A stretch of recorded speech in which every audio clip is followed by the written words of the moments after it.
All right. Hello, everyone, and welcome to Pastrami Nation, the meat of pop culture. I'm Kevin, and today I have a very, very cool guest with me. He's an actor. He's been in some really, really awesome movies.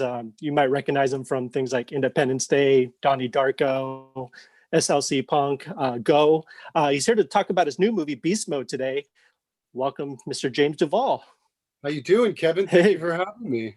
yeah, pretty good, How's man. Thank everybody you out there for, in how's everybody out in the internet world doing?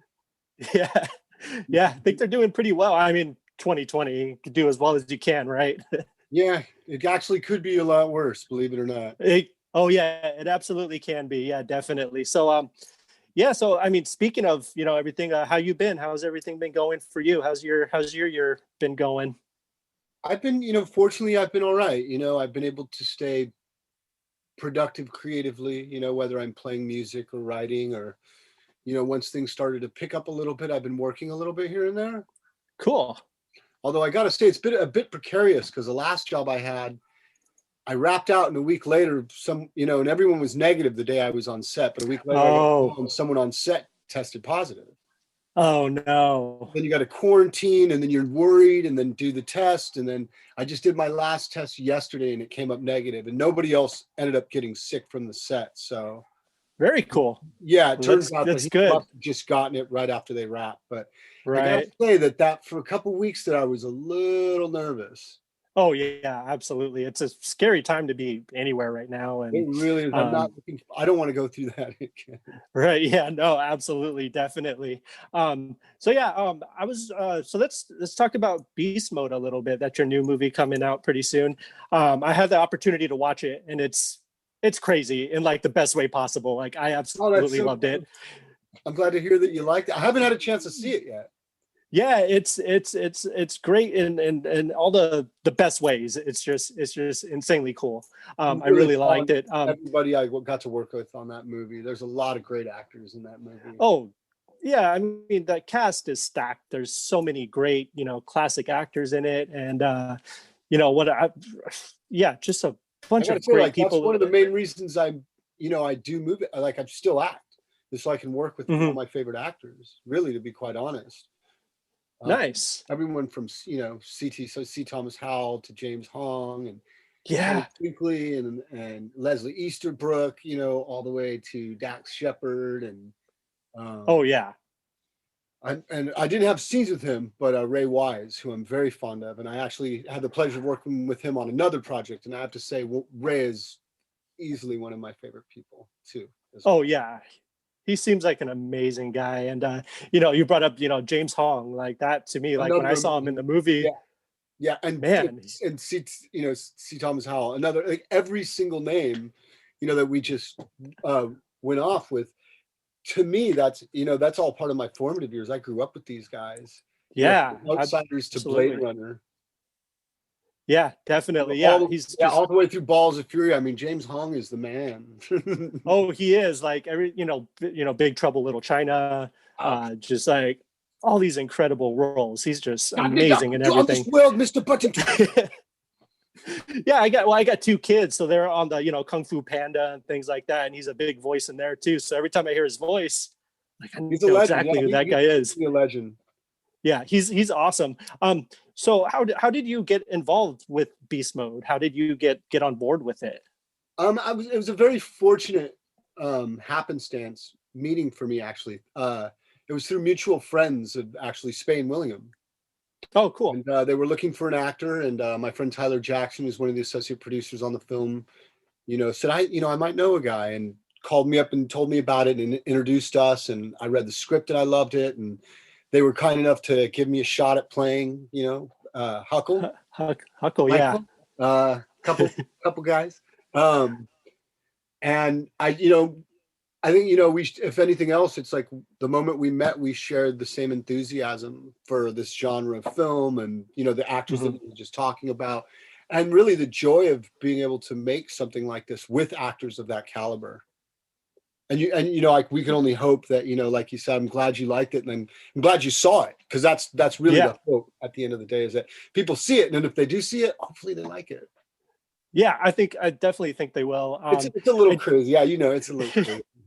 It's a little crazy, and I like the you got to play like essentially two different characters in this movie, Yeah, that was a which lot must of have fun. been, yeah, I was gonna say, like, was that just a really cool experience? Like you got to you know come every day and kind of be one character, and then the next day be the next character, and so on and so It, forth. What was that like? it really was. It was a lot of fun. We shot the Michael stuff, most of the Michael stuff first, and then there Oh, were a cool. few things we had to shoot Huckle with as well, but then we shot the Huckle stuff afterwards mainly. And I have to say, well, that's not true. I guess we were shooting it back and forth, but it never really got confusing, except if I tried to go back and think Right. about it. Right. But it was actually a joy, in a lot of ways, spoiler alert, I kind of think of the dead Huckle as the third character. Right. So that was my homage to James Oh Hahn yeah. and my Weekend at Bernie's.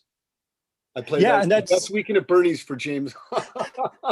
and that's awesome, and that's exactly what I was thinking throughout like a lot of the movies. It was just like it felt like a really kind of twisted version of Weekend at Bernie's. Yeah, and I remember I Which, saw that in the theater 3 times when it came out. I was a oh big man, fan of that movie. So ridiculously funny to me. yeah, it's great. It's so dark and twisted, but so funny. And I It don't think I really realized is. how dark it is till you get older, and you're like, oh man, like Yeah, that guy's like dead. I had a dark sense of humor as a kid. I guess I'm not not so bad off as I thought. Right. I think when you lose your sense of humor, you're in trouble. Right. Exactly.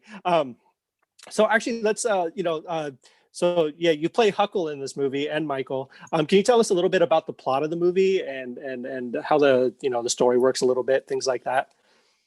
Well, it's sort of a day in the life of I wouldn't say a washed up movie star, but a movie star who's kind of like hit his peak and is maybe going down a little bit. And he's about to book this movie that will save him and his representation career, basically, and Mm-hmm. financial standing. And something happens that kind of puts a wrench in that whole thing. And so, in the desperation, the representation seeks out a way to. I'm trying to give you the lowdown without spoiling. Right. Oh, Um, absolutely. but it from the moment he makes a big mistake, let's say, that is integral to the making of this movie, to Huckle's life and the future of their financial standing and their professional careers. And so he decides to put into play a plan to replace this actor Yeah. some Yeah. way and somehow. And madness ensues. Yes, absolutely. Dark That's the madness perfect way to put it. ensues. Yeah, and in a lot of cool ways, yeah, as outrageously comedic as it is, it really does. I think it has a message, about the corruption, not just of movies, but of fame in general. And I think Yeah. it's a nice statement. And we live in the day and age of social media where everybody's become movie stars in their own right, influencers now, and how that can kind of corrupt people. Fame. Yeah, absolutely. Ray Wise, his character said it the best. He has that quote in there. Celebrity is a mask. Fattens the ego, eats the soul. To one day you wake up. Yeah, yeah, and you can't take it off. And that really does happen. I could imagine. I don't know. Obviously, I'm not in the Hollywood world, so I can't speak to that. But I see it in just my everyday life. I mean, yeah. I mean, I think it becomes, or it seems more predominant probably in the entertainment world when you're dealing with music and film, and people are Right. thrust into a lot of money, into the limelight. Nothing they can do is wrong per se. So that's why you sort of always see and heard these stories through the day and ages of this person who, like, this actor or musician is completely unreasonable. They're trashing their hotel room, they're spitting on people, they're lighting things Mm-hmm. on fire, and they're getting away with it because they Right. can. And really, that's kind of the idea. It's like that kind of corruption of the soul where you sort of lose, I think, the ability to have sympathy for other people, empathy Mm-hmm. for other people. And it really just, we become so self-consumed by that.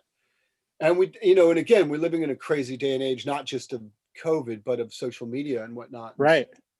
I think it kind of does make a kind of like a really funny but serious statement about fame and how it can corrupt the soul, turn any of us into beasts. We're all sort of guilty or can be, I think, prone to that kind of corruption. Mm-hmm. Absolutely. It reminds me of Definitely. this old parable, I heard years ago that was just brilliant, and this little boy's having a hard time, and tells his grandfather his kids are picking on me and it makes me so angry. And the grandfather's like, look, you're going to be okay. You don't have to worry about these kids picking on you because that has nothing to do with you. But all you have to worry about is yourself. So you have two wolves fighting inside you, just like the kids picking on you. And he has two wolves fighting inside of him. And I have two wolves fighting inside of me. And these wolves are always at odds. There's an evil wolf and there's a good wolf. You know, and that evil wolf apparently is overtaking the other guy, which is why he's treating you so badly. But really, you have a good one and a bad one. And one represents darkness, and greed, and envy, and jealousy, and rage, anger. And the other one is sympathy, and peace, and tranquility, and balance, and happiness, and joy. And these two wolves are always in a constant battle with each other.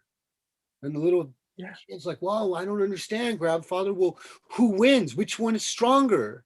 And the grandfather looks to his grandson and he says, only the one that you feed. I like that. I love that. And that actually perfectly encompasses what this movie is. That's exactly what I was going to say. That's exactly what reminds me of this film. You know, I'd heard it years ago, you know, and I'm probably bastardizing this parable quite a bit, but that's the general idea of it, you know, and it's that this is something that exists within every single one of us. And we all have this battle happening within us. And it's this, which side are we going to let win? Which side do we listen to? And it kind of, you know, maybe in a more proper fashion, I think, to describe this movie in a simple way is like this joke where my friend used to tell me, I have an angel on one shoulder and a devil on the other. I'm also deaf in one ear. Right. Which one it is. I love that. That's great. Yeah, and that's sort of the mask, and that's that corruption. So again, that, you know, that reminded me of that. And it really was a lot of fun to sort of dive into this, because all the things that came up when I got the story and started bringing it down and speaking with them about why they had written it and what it was really about, beyond also making an outrageously funny movie, or trying to make an outrageously funny movie. You know, it is an outrageously funny movie. Yeah, we were out, you know, I think, they let me kind of push it a little bit, you know, they just let me go for it. Yeah, you know? that's great. And it really comes through in the movie. Yeah, you know, and it's fun to be able to work with people that go, you know what, try this. And you're like, yeah, you know, I'll try that. It's like another thing I always told people is like, I want to work with a director, which is so wonderful working with Chris in Spain. But I want to work with a director that I trust, that I have faith in. Right. You know, reminds me of when I was a little kid and my mom would say like, why do you hang out with these kids, huh? If he told you to jump off a bridge, would you? Yeah. And what's your common response is like, yeah, of course I would. And then you're like, what am I saying? And then what I'm saying is, as I got older, that's the type of filmmaker I want to work with. Someone that goes, Jimmy, would you jump off that bridge for me? And I can look at him and go, yep. Because I know if he asked me to jump off that bridge, it's safe. It's okay for me to go that far. I'm going to be okay. In other words, he's not going to let me die. He's not going to let me choke. He's not going to let me, if it's a bad take or it's a bad, you know, ad lib or improv or whatever, or scene in general, just like, you just don't use it. You cut it out, you know?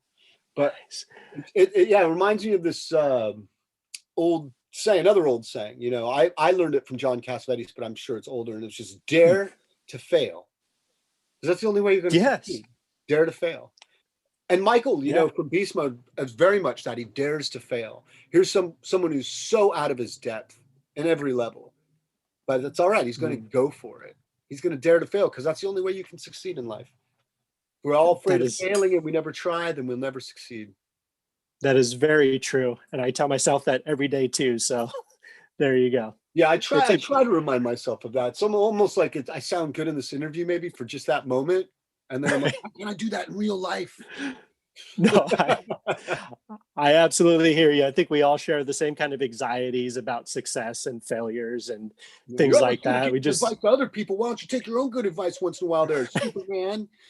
Oh, exactly. I'm the same way. I'll motivate people to do everything and to go out there, achieve their dreams. But like with me, I'm just like, I don't know. We'll see. Yeah. But you know, that's the way it works.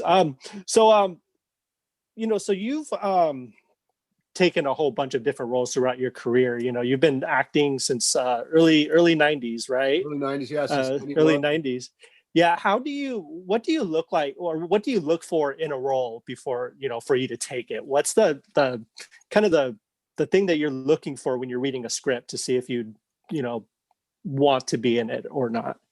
That's a good question. I mean, because to be completely honest, it's nice, if you have, I think if you're at a level where you can pick and choose, and I've certainly been able to pick and choose at times here and Mm-hmm. there, and I've been particular at times, but I think, to be honest, what I've learned after 30 years by playing all these different roles is I wouldn't have played half these things had I been given the choice.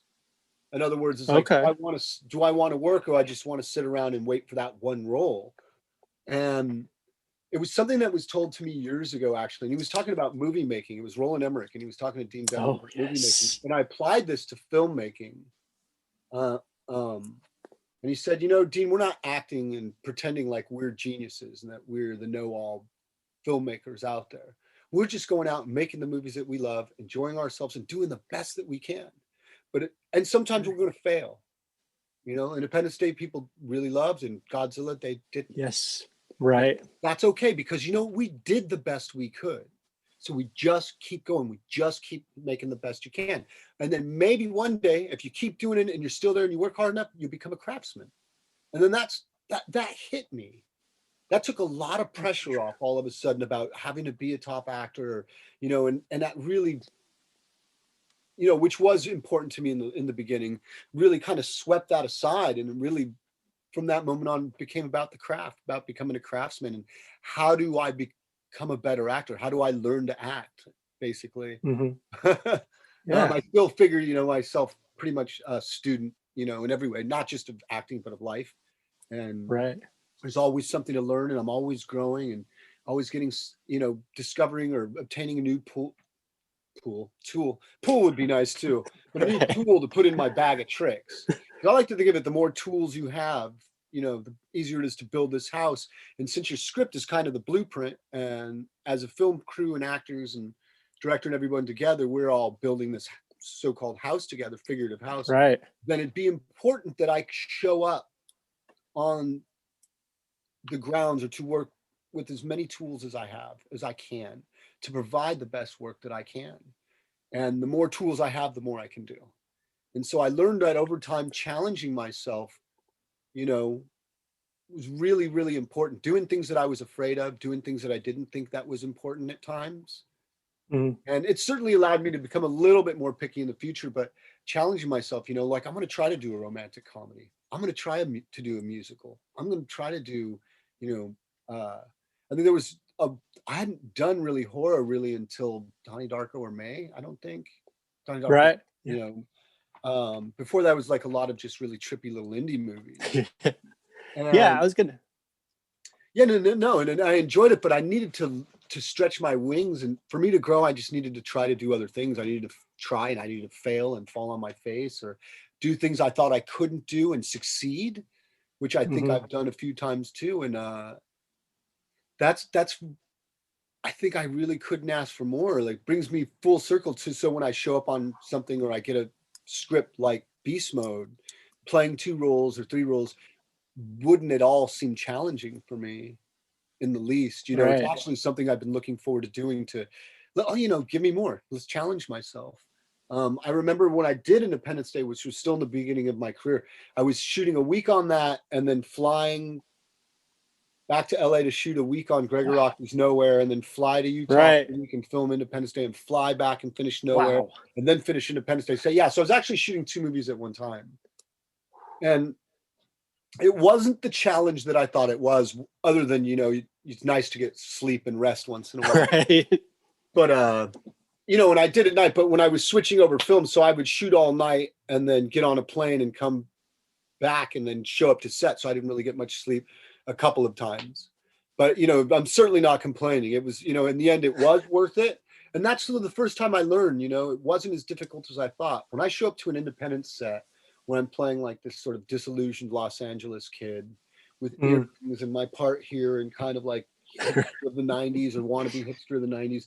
And then I go to some massive studio film where I'm this trailer park kid on a $70 million movie at the time, Yeah. with this completely different cast of actors and crew, and completely different sensibility in filmmakers as well, all across the board. There was no mistaking what set I was on and what character I was playing. So making the adjustment was, it almost, I didn't have to make the effort. It was done for me just by the mere fact that I was stepping into a completely different environment. Right. Yeah, definitely. And I was gonna, speaking of Independence Day, that was like your first like major like blockbuster, That was my big first budget film. Yeah. Was that a little bit just out of curiosity, was that a little bit like nerve-wracking for you particularly? It was at the time. Yeah, it was at the time because it was my first experience on a big set. It was my first experience with these massive actors that I'd grown up with, that I loved, Randy Quaid and yeah, but it was mind blowing, to be quite honest. And now that I think about it, yeah. I still, which I feel lucky to have, still feel a bit of that excitement left over. There's still that residual effect when I really think about it. Judd Hirsch and Jeff Goldblum and Robert Loggia and James Rebhorn. And, I mean, there was, and that's that. And I'm skipping over, the more obvious, right. Spiner and Will Smith and Bill Pullman and Margaret Collins and Vivica Fox. And I mean, it goes on, and Harvey Fierstein. And I mean, this said Harry Connick Jr. Yeah. There's so many incredible actors on that movie that, for me, it was definitely a highlight of my life. It was almost those things like I don't have, if I never make another movie again. Yeah, no, I can imagine. I mean, I still remember when that movie came out, it was like the biggest thing ever. Like it was everywhere, and it was insane. And it really was. And, and it was also interesting because on stylistically wise, like every movie you do and every, not just budget wise, but stylistically, every director has a different process for filming, just like other actors and producers and DPs, and everyone has their own process. So it's really kind of is interesting coming from the world of Gregg Araki and independent film, where at that time, besides doing theater, which also worked very much the same way, you didn't really do a lot of improvising or ad-libbing. You did it as it was written. And Gregg is very, Gregg Araki himself is very particular about his script. So believe it or not, brushing the hands through the hair and taking a puff and blowing it out and that's all written in scripts, all of it. Wow.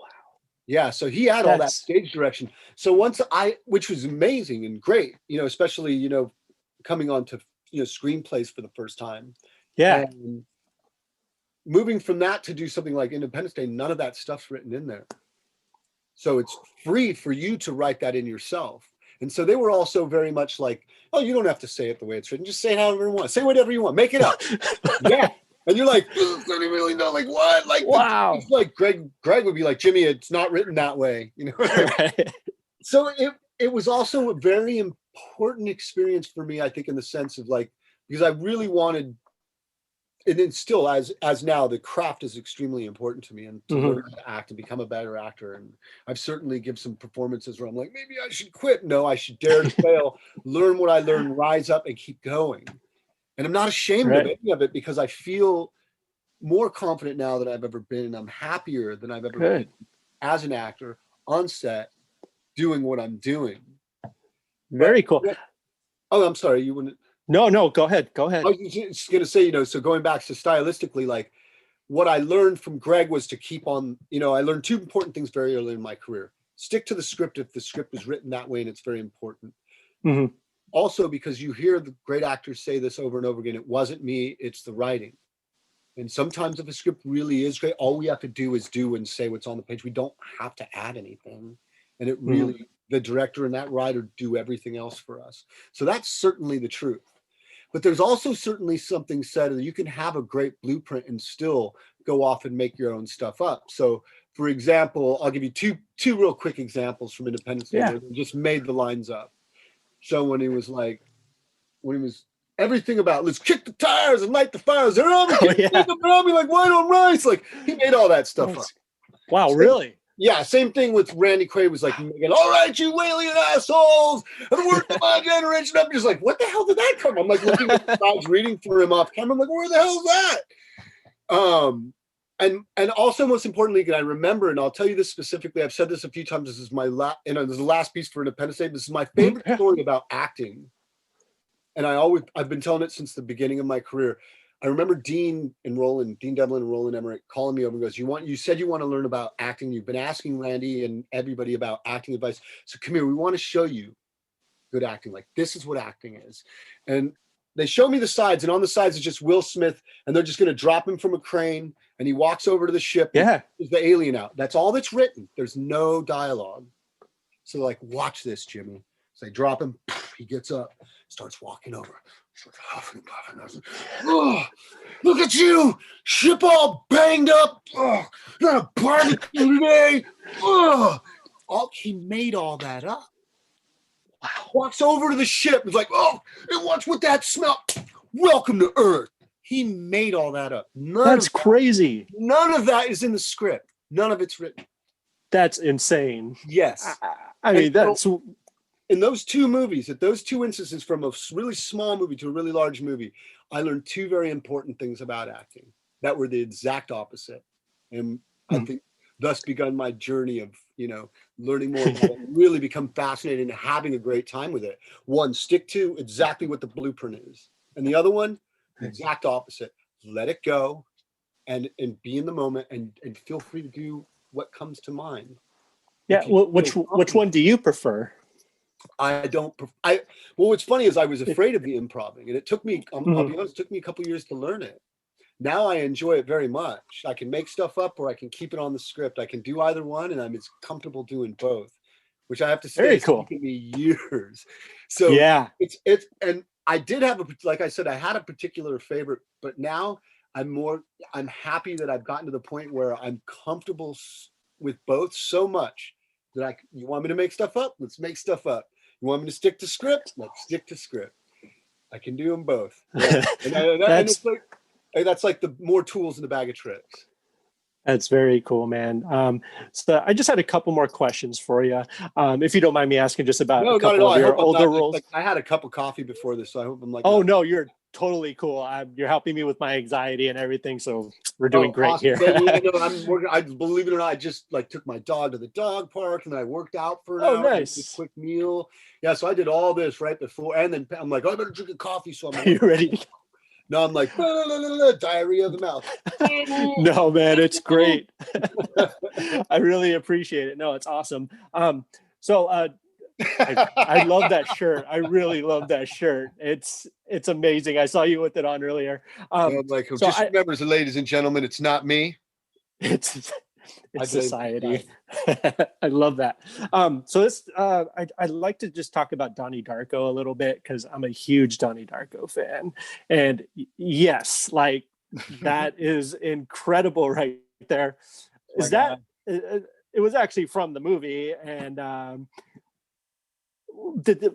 just curious, was that fit for you specifically, or was that just kind of a thing that they kind of just pulled in? And no, well, it's interesting. The suit I actually got fitted for.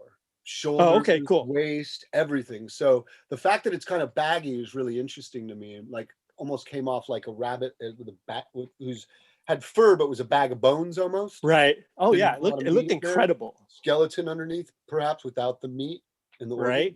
The meat suit. And then the mask itself, which, when I first read the script and then when I got the part, it just said 6 foot bunny, so I assumed Harvey. James Cagney. Sorry about that. Please forgive me, Jimmy. No. Please forgive me, Jimmy Stewart. I am so sorry. Please forgive me, James Cagney. He's like, why I yada? Hold on, calm down. Stag's still around. It's cool, man. Blame society. Just blame society. I blame society, James. It's not my fault. But so it was. I had the idea it was just a 6 foot bunny, but like a regular bunny. And while I was getting fitted for the suit, and I guess they did fit like a head thing over, like a hoodie. Mm-hmm. But there was no face plate or mask. All they did was they fit me in the suit, and then they came over and they showed me a sketch and goes, "This is what your mask is going to look like." And that's the first time I saw it, was for the fitting in the bunny suit. And I was like, whoa, wow, that's pretty, can I cuss? That's pretty freaking awesome, man. Because I didn't think he was gonna, I thought Bugs Bunny, I didn't think I didn't think it was gonna look like that. That is incredible. That is cool. Yeah. So it looked great. And it was like I'm watching everything unfold for me, because as I got in the suit and then they showed me the mask, I thought, wow, this whole movie just changed for me on another, Yeah. like I had an idea of it, but just expanded even by another dimension. That's it. That the whole movie, like I just out of curiosity, when you first kind of read the script for that, did you get it? Like it's one of those movies that takes a couple times to watch to understand. I'm wondering like how it was. It took a few reads, to be honest with you. Yeah. What I can say is I read the script and I loved it right off the bat. Like, yeah, it's a great script. Yeah. I don't know what the hell this thing is, but this is amazing. This is like a modern day Twilight Zone, but a movie. That's what I thought. That's the way exactly my initial reaction. Wow, this is like a Twilight Zone. It's just so bizarre and weird. So why? Because my audition scene was just the scene where I run over Gretchen and I get out of the car. And he's Frank, just the regular guy, just his Donnie's sister's boyfriend. That's who he is. Right. It took me 5 reads to understand that. Oh yeah. Why is he there? Who is he? What's going on? And then you start to put it together. You're like, I didn't figure out right away that he was Donnie's sister's boyfriend, but I figured out that he was a kid and that he wasn't this supernatural creature or whatever sort of. And I never thought he was a supernatural creature. I thought he was this, like, my other initial opinion of it wasn't even that he was evil. I thought of him as like his guardian angel. Absolutely, yeah. Guardian dark angel. That's the way I thought of it. And while we were filming the movie, I remember even right after that, I had a specific song that I was like his theme song. And it's a song by the Pixies called Mr. Greaves. Oh, yes. Yeah. You can cry, you can mope, but can you swing from a good rope? So good. Oh, I believe. Brum, brum, brum, and Mr. Greaves. And that was him. I'm like, that's me. That's perfect. I'm playing Mr. Greaves. That is awesome. And all of that. So, you know, whenever you play a part, that's part of your homework, is like, who are you playing? What are they about? So that was like the song and the soundtrack of my head. So it was amazing that when later on, when Rich came back with In Excess and Tears for Fears and Joy Division and The Church, I grew up. That's everything. I was in high school. I had bought the cassette of Head Over Heels. That was my formative years.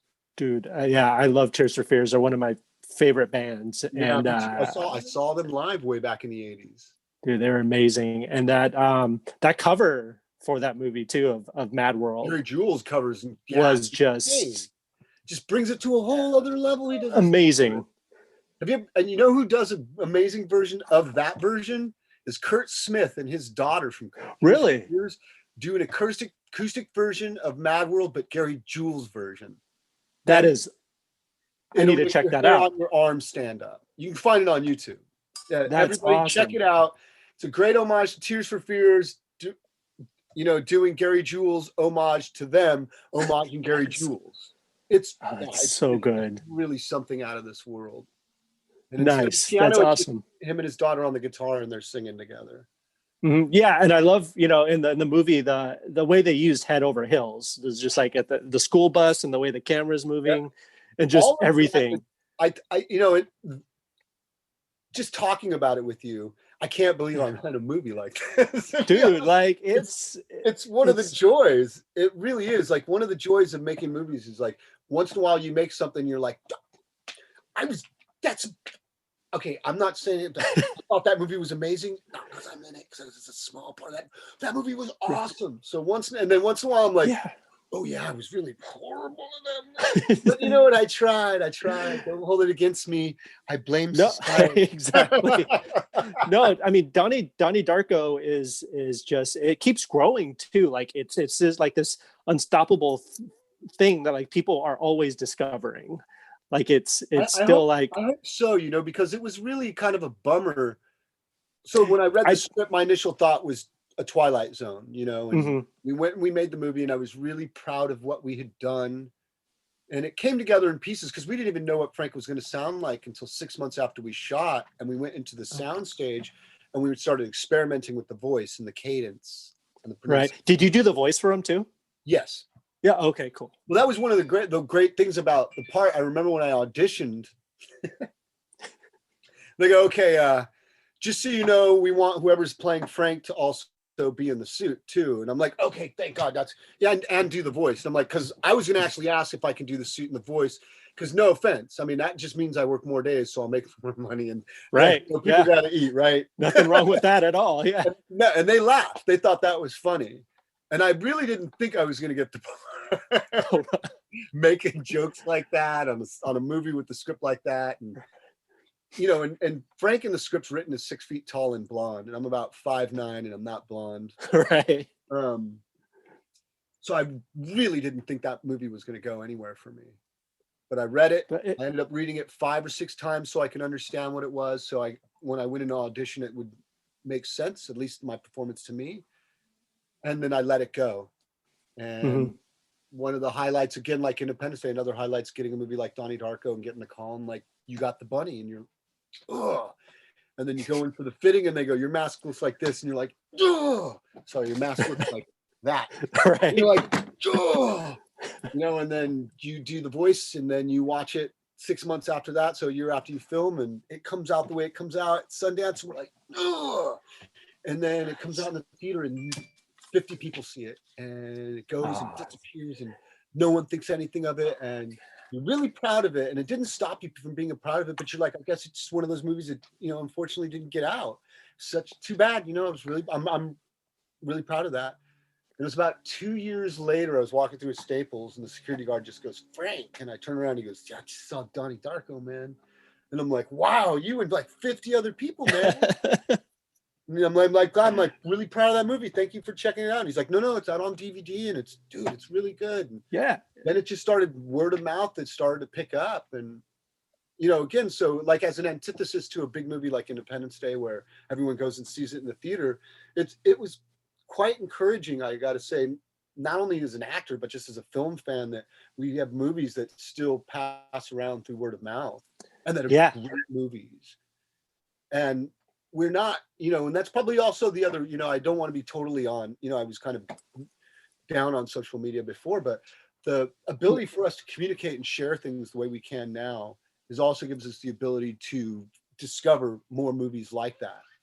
Not just Donnie Darko, but, you know, there's tons of movies that we wouldn't be discovering if we weren't passing it around to each other. So it's nice to be a little bit a part of film history, something like that. Yeah, absolutely, man. I'm a huge fan, and like I said, any person who hasn't seen it yet, I'm like, you have to see this movie. I think I have like a little Donnie Darko. Yeah. Oh, that's cool. Got my little guys. Like some people like, oh, his ears fell off, but I got a Donnie Darko rubber ducky, and like, yeah, people made like a Frank the Bunny out of a teddy bear, and it's really sweet. That like, is. People do some really sweet things. So I've been touched by it, and I keep as much as I can over the years. And then my favorite band, the Jazz Butcher behind them, which has nothing to do with any of it. Then they're just a really cool hit band that no one's ever heard of. That's what are they called again? The Jazz Butcher. The Jazz Butcher. I might have to check them out for sure. Yeah, he used to play. Well, I should say rather, after Bauhaus broke up, half of Bauhaus played in his band for a minute before Love and Rock. Oh, cool. Yeah, and they're all from the same town in Northampton together. Nice. I'll definitely check them out. Yeah, not quite the same as Bauhaus or, you know, Love and Rockets, but, you know, definitely like indie rock. It's one of my favorite bands. With a little very cool. Gentlemanly flavor thrown in for good measure. Nice. Yeah, I'll definitely check them out. They sound great. One more thing I have to ask you about. Anything. So earlier I said Go was one of my favorite movies of all time. And it truly is top 5 movies for me. It was by the very first DVD I ever owned, you know, when DVDs were coming out. And it's truly like that movie hit me at like the perfect time. I was like 19, just getting, you know, starting school and had this, I worked at a movie theater, and it just felt right to me at the time when I saw it. And it's just an amazing movie. You just tell me just a little bit about, you know, doing that. Cause you were mostly in Vegas throughout that movie. We shot a little bit in LA, and we shot a few of the exteriors, believe it or not, in downtown LA. Oh, okay. The rest of the exteriors and the interiors were shot except for one hotel room in Vegas. So like the car chase scene where you guys are driving through Vegas and stuff, was that in Vegas or was that The car chase scene is in Vegas, but the alleyway where we get stuck and we get right. alley, that's in downtown Los Angeles. Oh, cool. Very cool. Yeah, I love the scenes with you and like you guys were eating all that shrimp and I was so afraid. I'm not gonna lie. I'll tell you something. I was so afraid because of the script talking about shrimp being loaded with iodine. I don't eat shrimp all night. So they got little pieces of chicken and little pieces of cheese, and then they put orange food coloring on it, cut it like little shrimp, and I just like nice. Because I was afraid of getting iodine poisoning in Vegas. I'm like, that is fun. I don't want that. Like, no, not while I'm filming. That is funny. You guys had this great chemistry together when you guys were there. Did you guys know each other before you guys started filming or anything? Or is this kind of like you guys were all just kind of... we all met on that movie, but we all just kind of clicked.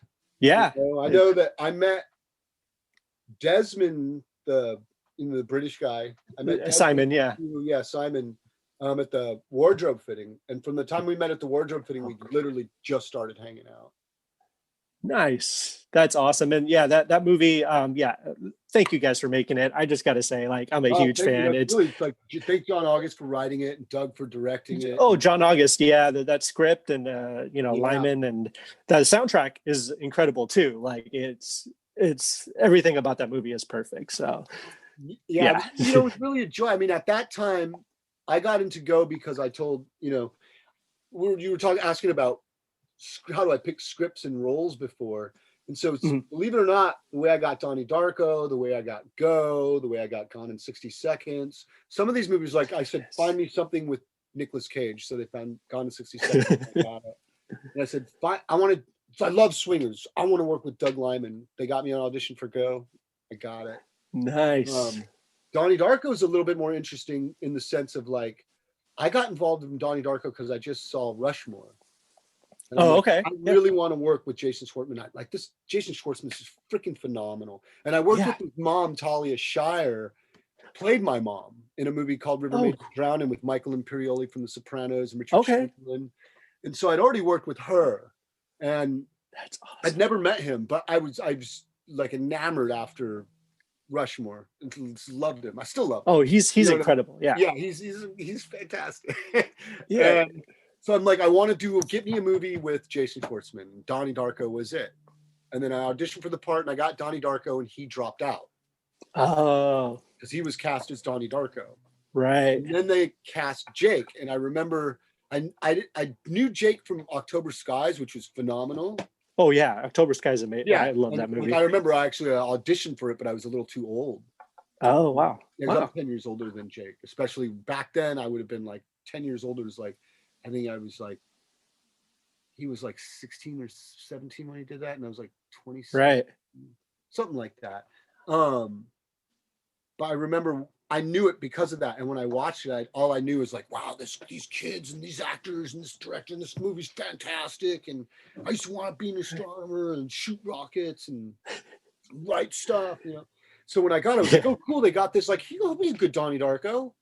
I'm sure he'll be fine. Yeah. Like he was a great actor, like a great dramatic actor in that movie.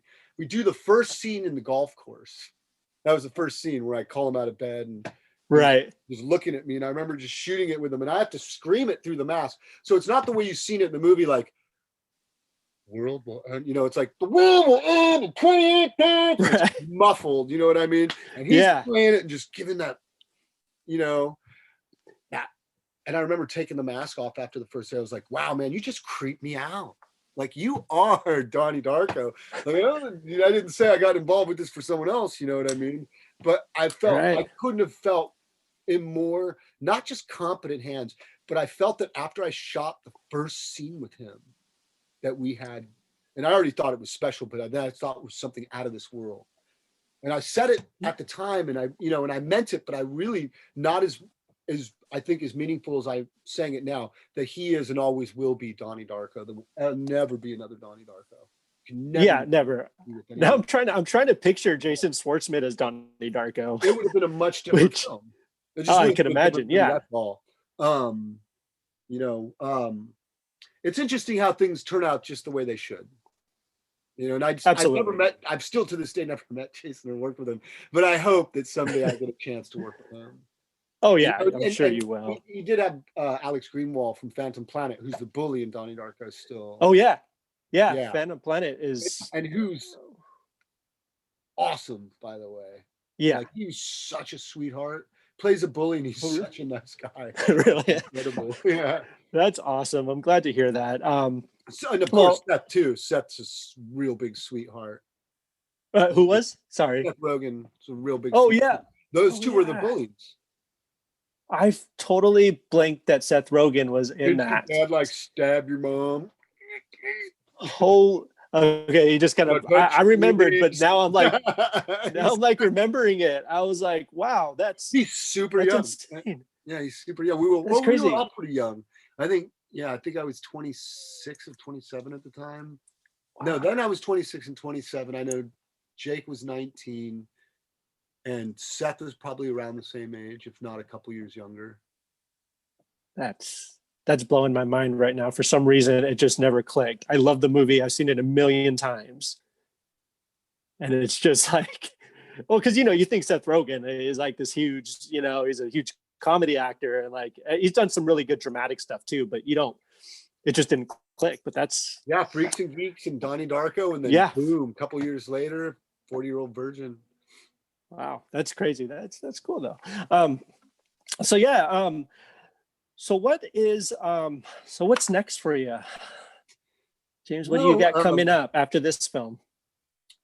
I have quite a few movies actually. Since this movie's finished this, I'm not so good at promoting, but let's see. I did two pilots with Michael Madsen this year. That's cool. One's just wrapped, but the other one is it's all finished, ready to go. So it's called For Nothing. It's kind of like this mafia film and set in the underbelly of Buffalo, New York. Nice. I play an undercover cop. That was kind of fun. Straight drama, straight like mob film, like mob series. That's cool. Before that, I had shot sort of an end of the world movie with the writer of SLC Punk, but nice incoming director. Yeah, it's called Ashes. It's called Ashes. It's people struggling to survive after asteroid impact. There's not many people left in the world. It's pretty bleak. And then before that, which I'm really excited about, I did this movie called I Challenger. I played this 40-something-year-old gamer who sells marijuana to underage kids who can't get it at a dispensary. Wow. And that's how I get by. Really nice guy, but don't let the right the description 19 and 20-year-olds fool you, 18-year-olds fool you. He does have a heart of gold. He's looking for a way he doesn't want to do it anymore. He's looking for a way to improve his life. So he finds that maybe luck would be the one thing he could use to change his life. So he somehow gets caught up in a scheme to bury himself for 24 hours in a 24-hour self-supervised burial challenge. And he's going to live stream it. Yeah. And then he'll get all these, it'll go viral, and he'll get like all this sponsorship and all this money. It's his luck. And like, he won't have to worry about life anymore because it'll be set because it'll go viral and everyone will love it. He'll be that guy who buried himself for 24 hours for luck. Interesting. Kind of an idiot. Right. Because when you play someone like that who's so committed, that's right. So it was really outrageous. But I have to say that it ended up being a much more poignant film than I thought it was going to be. It's super funny. Again, it's super outrageous. It's also got some pretty horrific elements, I think, to a degree. Let's just say that tune in, folks. Anything can happen. Yeah, I'm definitely going to be on the lookout for that as well. We had a great cameo by Margaret Cho, by the way, who came and graced us. Yeah, you guys. I don't want to spoil it. I do want to spoil it. What I'm saying, I want to, but I won't. Right. I'm not going to. We will all be surprised. Yeah, that movie just finished everything. So look for I Challenger coming soon. Cool. And then I'm probably sure I have a couple other projects at the moment I'm not talking about. But no, it's all right. Well, when Beast Mode, yes, Beast Mode. What is it? December 1st, video on demand. on demand and Okay. various streaming platforms. Keep an eye out for it. Very cool. Very cool. Well, I really, really want to say thank you again for joining me today. It's Oh, been thank an you for. honor and a pleasure. Oh, are you kidding me? And It's been an honor and a pleasure for me too, Kevin. I'm flattered oh, that anyone even wants to talk to me. oh Honestly. no, you're incredible, man. And like I said, I am a fan. I probably Doom Generation and just there's all these great movies. I can sit here all night and just talk to you about them. But thank you so much. We Thank really you, brother. I appreciate it. appreciate that. I appreciate. You have no idea. I don't think about that stuff. Like during the pandemic, I'm just trying to stay sane, stay happy, not get sick, um, Right. not let what's getting to most people get to them. So, I play a lot of music. I got my couple guitars, but I got my baby right here that I play quite often. Oh, nice. Doing a lot of Smith songs lately. I learned to play like Johnny Marr a little bit. Only took me 20 years. So Well, that's cool. I constantly play the Smith song guitar, among other things, but I can't shake it. Been listening to No, it for 30 years. Been trying to play it for 20. Finally getting there. yeah, no, Thanks that's to this awesome. And it's pandemic. yeah, it's a way to kind of stay sane and stay busy during this Mhm. time. And I'm glad people are finding that. By the way, where can people find you on social media, things like that? I have an Instagram. It's just real James Duval, and same with my Okay. Twitter, real James Duval. I had a Okay. Facebook, but I don't really use it at all. Like I'm never on there, Yeah. so it would just be like it. It's just pointless to even. Yeah, I don't use it. The Facebook I haven't really used since 2013. But social All media right. for social media for Instagram, I've been on there, gosh, since 2010, maybe 2011, before Facebook had it even. Oh, wow. I've been on Instagram forever. Nice. I love the idea that it's pictures. Oh, yeah. It's great. It's great. Now I And mean now videos too and Instagram live, but yeah, I dig Instagram. So yeah, if anyone's interested, and I promise that I'll be more interactive. I'm not so good at it. I have to be honest. I'm a bit shy, and then I get mhm. caught up in like just living, to be honest. Like sometimes I want to post something. I'm like, it just takes too long. I'm too busy living life. I got another Smith song to play. But Right. I do eventually get back, folks. Just be patient with me on Instagram, and I Very promise to cool. post more updates. I actually have a photo I can't wait to share soon with Nathan Bexton from Nowhere and from Go. We just recently Oh, wrote very a cool. project. Yeah, hopefully that gets picked Nice. up and turned into a television show, and then I'll have more to say about that as well. Well, But very cool. Well, I hope, when those things come out, feel free to come on back. We'd love to have you back. We could talk about those. And oh, I'd love that. Well, I've got your contact info, Kevin, and I'll stay in touch because we've got quite a few projects on the cusp and on the horizon.